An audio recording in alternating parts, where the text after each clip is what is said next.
Kalau diambil nutrisi. kesimpulan logikanya itu antara burung ini sama manusia itu bersama sebenarnya ya. Ya. Tapi gimana caranya si pemilik manusia ini pemilik burung dia harus paham dengan karakter si burung kondisi itu dan karakter. kondisi dan karakter. Nah pernah dibahas kan di kontennya Harus Excellent tuh. Harus pahami karakter si burung ini. Maupun dia birahi, mau dia pun emosi kalau di lovernya. Kalau di masa gue sih ada nggak kira-kira di kicau di burung ocehan? Oke. Untuk nutrisi kicauan kita bicara kacer ya misalnya ya. Iya. Kacer itu punya extra fooding selain pur, dia ada extra fooding. Makanan yang dimakan secara ekstra. Ada jangkrik, ada kroto, ada ulat Hongkong, Ulat. mungkin ulat kandang juga atau cacing. Nah kira-kira nih Mas Aan, jangkrik ini gunanya apa sih sebetulnya? Terus kroto itu lebih kemana arahnya untuk birahi, emosi, apa, testosteron tinggi gitu maksudnya gitu. Iya, ke arah mana? Ke arah mana sebenarnya? Sebenarnya dikupas dari sumbernya dulu ya, sama kebiasaan alamnya. Kalau kita ngomongin jangkrik, ular Hongkong atau cacing, Top ini. Ya kenapa harus itu sih? Yang lain kan bisa dikasih Iya. kodok. Kenapa ngasih kodok aja lu gitu kan? Kodok Kodok harus itu kan? kodok gitu loh. kalau dikatakan Ini jawabannya nih. kacer itu pemakan jangkrik, lu kapan itu jangkrik dapat dimakan sama burung kacer? Jangkrik itu keluarnya malam hari. Kalau Jadi kacer malam nggak mungkin kacer makan ya? tidur. Ya. Iya, Tapi kan? kenapa kita booming kasih Oh, makan iya. jangkrik? Kita settingan pakai jangkrik. Satu, sudah jadi putaran ekonomi UMKM toh. Orang yang ternak jangkrik Jadi banyak. sebenarnya salah ya. Lakuin. Hariannya bukan jangkrik kalau di alam. Kalau tuh. di alam ya kapan itu burung makan jangkrik? Kalau Ini siang cakep sembunyi. ini. Jangkrik binatang malam ya. Ini Iya, barunya makanya ada ya kan. udah Iya iya. Iya kan, jangkrik kan keluarnya malam, kering kan malam dia.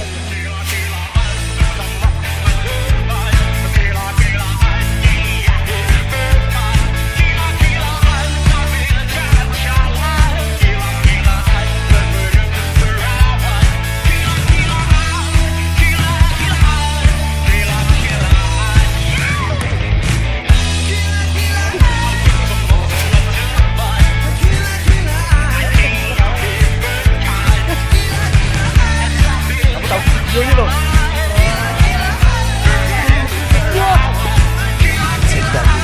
Ya kan kita kasih kenapa settingan terus gampang booming orang pakai jangkrik. Satu gampang didapat tau sekarang. Kita pakai jangkrik. Coba di daerah orang yang susah cari jangkrik, mesti makannya cuma kroto sama pur.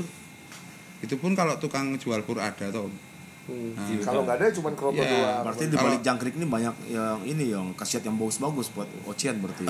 Bagus sih sebenarnya kalau jangkrik itu karena balik lagi ke kebutuhan nutrisi dari burung kicau seperti kacer misalnya, dia kan butuh yang utama itu kan asam amino sama asam lemak esensial. Itu Nah, kandungan di di jangkrik itu banyak banget. Di jangkrik cukup mewakili. Oh. Apalagi kita bisa kasih makan jangkriknya itu dibikin supaya sehat. Sayur-sayuran kayak telur rebus, brokoli seperti dengan kandungannya yang seperti itu cukup untuk memacu vitalitas dan lonjakan hormon di burung pemakan serangga tuh. Tidak masalah sebenarnya, bisa kita pakai. Untuk ulat sendiri, untuk cacing sendiri sebenarnya tergantung sama ini Mas, kebiasaan kita merawat. Kalau kita ngomongin kita ngerawat dari bahan itu sebenarnya tergantung kebiasaan sama karakter burung. Iya benar. Jadi biasanya nih teman-teman kan bilang yang namanya settingan. Semua settingan itu benar ya sebetulnya. Ini kan pembiasaan, tergantung kita melakukan pembiasaan kita ke burung-burung kita. Dan ketika burung ini pindah tangan, take over pembiasaan saya ini, saya alihkan ke si pembeli kan seperti itu artinya. Sehingga itu yang dinamakan settingan. Jadi apapun yang diberikan asal rutin sebetulnya tidak masalah ya extra foodingnya. Iya, yang penting rutin. Kalau memang itu benar-benar kita mulai dari awal Mas.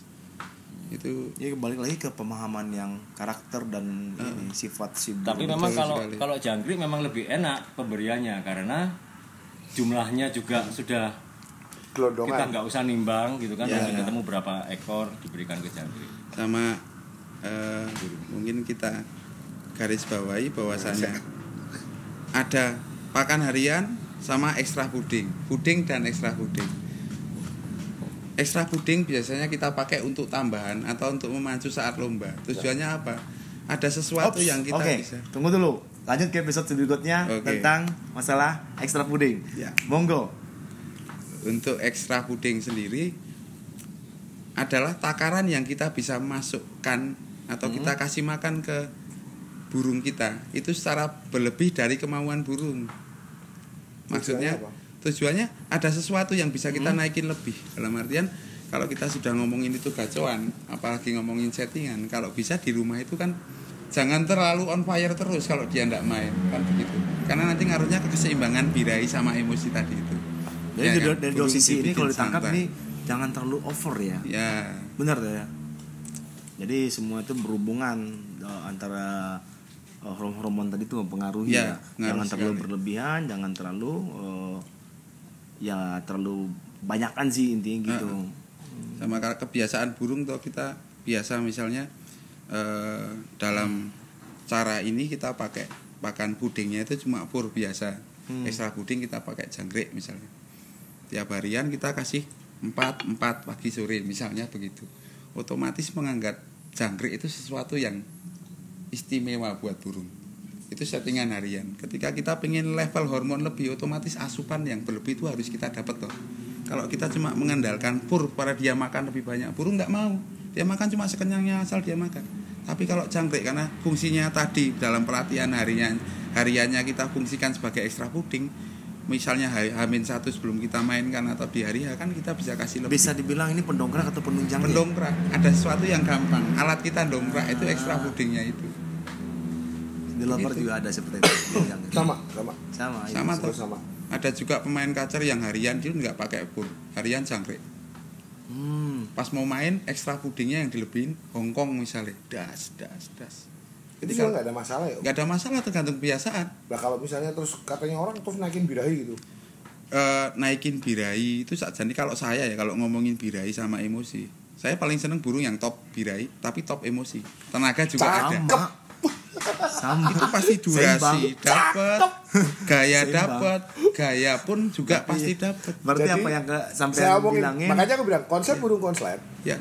itu birahi paling tinggi, top birahi, bukan paling tinggi sih, top birahi sama top emosi, bener ya? Tapi stamina juga dapat tuh. Tapi stamina tetap dong. Kalau stamina kan standar, kalau labet itu kan tidak pakai tenaga Dia cenderung bunyi kan, nggak kayak murai batu, dia power, dia ngotot gitu.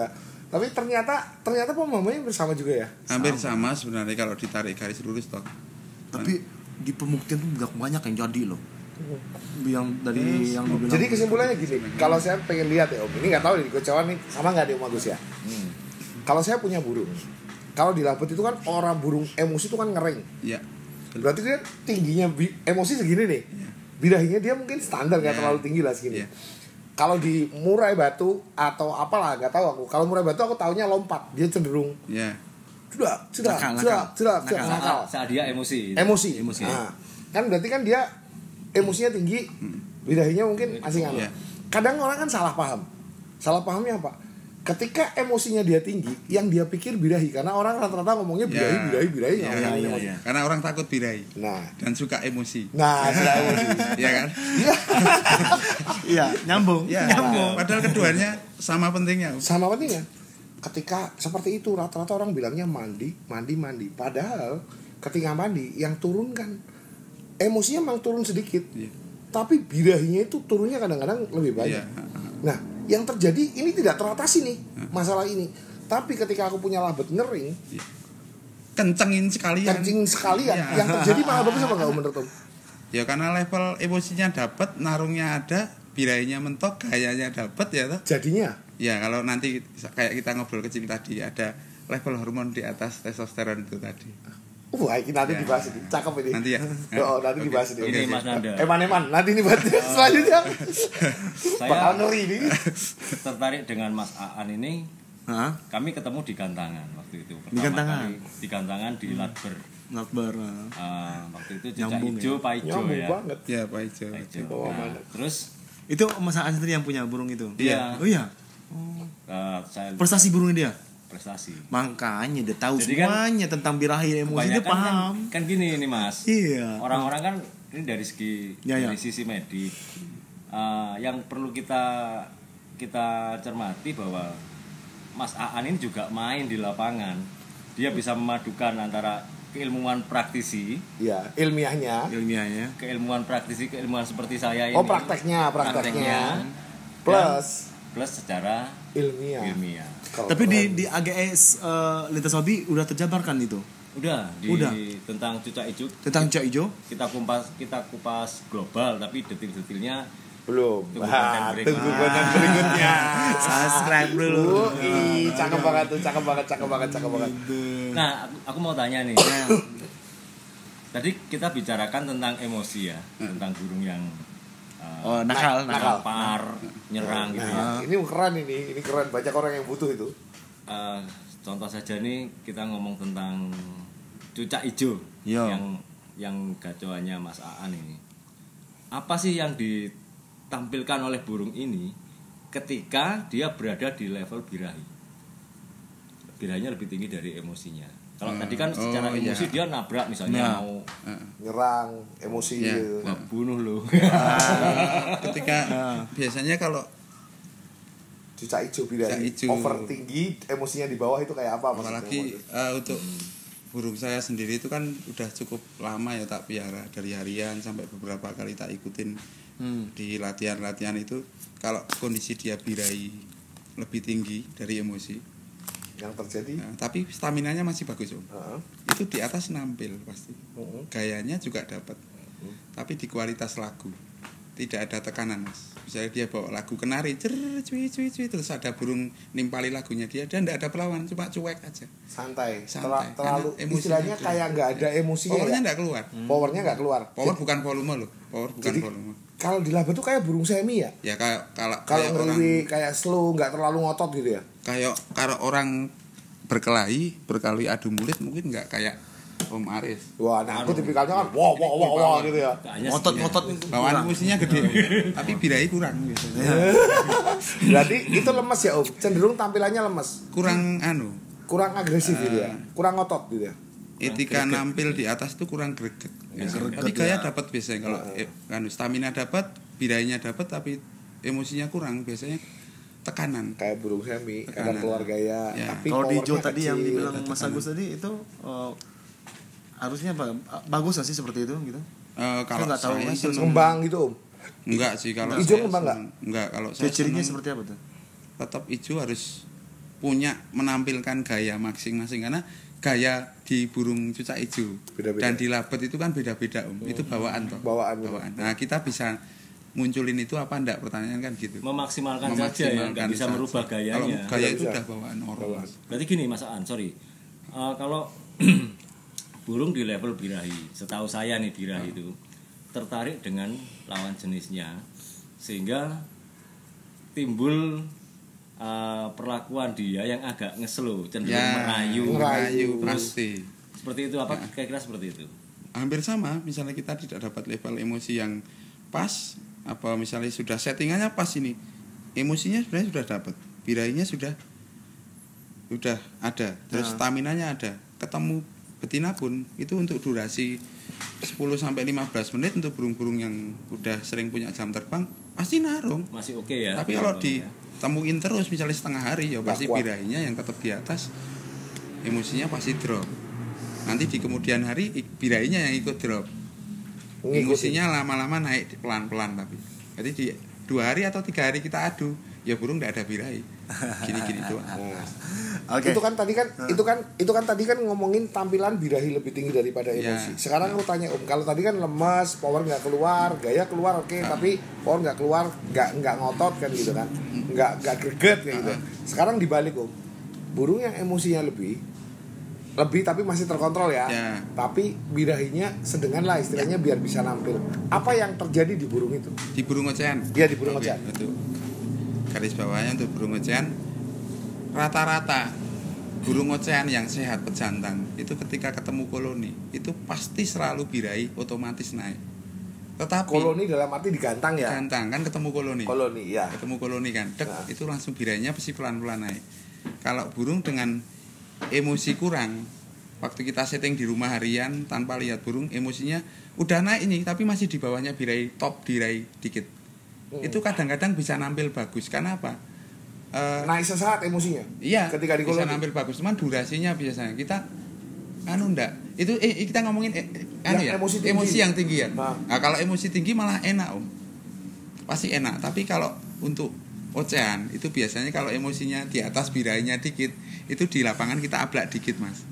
Karena apa? Nanti pengaruhnya di atas terlalu ngotot, etika nampilnya yang kurang.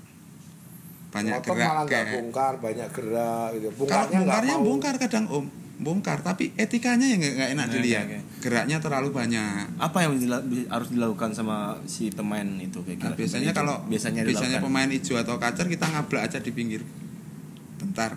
Untuk dengan diablak, emosinya. iya tanpa lihat itu sebenarnya dia pasti turun emosinya dengar suara burung banyak. Itu nanti apalagi dengar suara burung sejenisnya toh, nah itu birainya naik, emosinya turun dikit pasti karena diablak. Jadi akhirnya seimbang, ya, tampil bagus. Seimbang sama ya lebih karena pengaruh di pengerodongan juga. Rata-rata waktu di kerodong itu memang burung sebenarnya cenderung meredam ya, kita redam.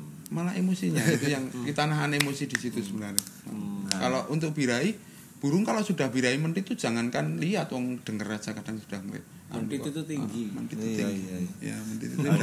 Ini bincang-bincang malam ini sangat seru guys. Jadi sangat seru dan karena kita juga terbatas dengan artian katanya udah terlalu malam dengan besok juga ada kegiatan.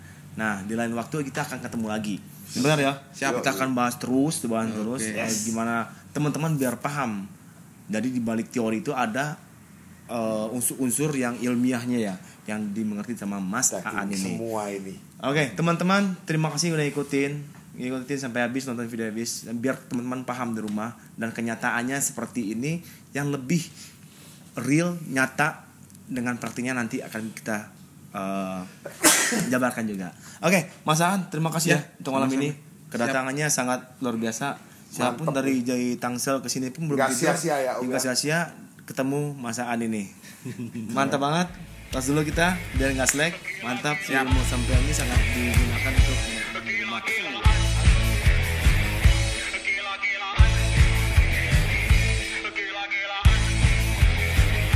Gila-gila